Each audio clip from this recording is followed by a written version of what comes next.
లేకపోతే ప్రపంచ బ్యాంకు ఎందుకు ఎందుకు లోన్లు ఇవ్వడానికి రిజెక్ట్ చేసిందని, అప్పులు ఇవ్వడానికి ఎందుకు రిజెక్ట్ చేసిందని, వారు అప్పులు ఇవ్వకపోతే పథకాలు ఎలా ఇస్తారు, పెన్షన్లు ఎలా ఇస్తారు, జీతాలు ఎలా ఇస్తారు, ఇవంతా ఇవంతా చేతగాని వాళ్ళకి, అనుభవం లేనటువంటి వ్యక్తులు జగన్ లాంటి వాళ్ళంటే అకౌంట్ లో తీసుకొని పథకాలు ఇచ్చేస్తారట. అంటే ఖజానాలోంచి డబ్బులు తీసుకొని పథకాలు ఇచ్చేస్తారట. సంపదని సృష్టించడం చేత కాదట. ఎలా 2 ఏళ్లు కరోనాతో పోతే 3 ఏళ్లు ఇన్ని అద్భుతమైన కట్టడాలు కడితే ఇక సంపదని ఎలా సృష్టించారు? కానీ ఒక వ్యక్తిని నమ్మి ప్రపంచ బ్యాంకు లోన్లు ఇచ్చింది. అప్పులు ఇచ్చింది. కానీ మీరు అమరావతిని తాకట్టు పెట్టి అప్పులు తెచ్చినారు.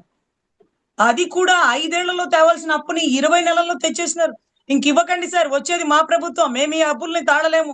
ఈ అప్పుల్ని భరించలేము. మేము తిరిగి కట్టలేము. ఇక చాలా అయిపోయింది. స్లాబ్ రేట్ అయిపోయింది.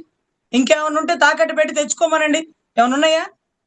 ఏమన్నా ఉన్నాయా? హెరిటేజ్ ఏమన్నా తాకట్టు పెడతారా? అలాగా పెడతారా? అది వాళ్ళ భార్య, వాళ్ళ కోడలిది. వాళ్ళు ఎందుకు ఇస్తారు?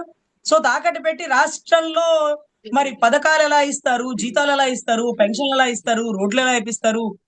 ఇవన్నీ కూడా ఆశ్చర్యం అండి. సో మనం ఎక్కడ వీటి గురించి మాట్లాడేసుకుంటామో, మావిగన్ అని ఎక్కడ మాట్లాడేసుకుంటామో, అమరావతి వచ్చే వర్షాకాలంలో ఎలా ఉంటుందో చూపిస్తాము. ఇన్ని కట్టడాలకి స్క్వేర్ ఫీట్ కి 8,000 9,000 డిఫరెన్స్ ఎందుకు చూపిస్తున్నారు?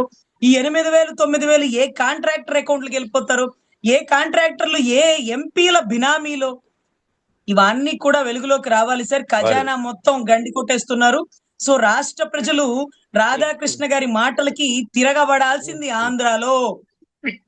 ఉద్యమం చేయాల్సింది మహిళలతో, కలవాల్సింది హోంశాఖ మంత్రితో, మహిళా కమిషన్ చైర్పర్సన్ తో, ఏబిఎన్ ఆఫీసులకు వెళ్ళబడలా.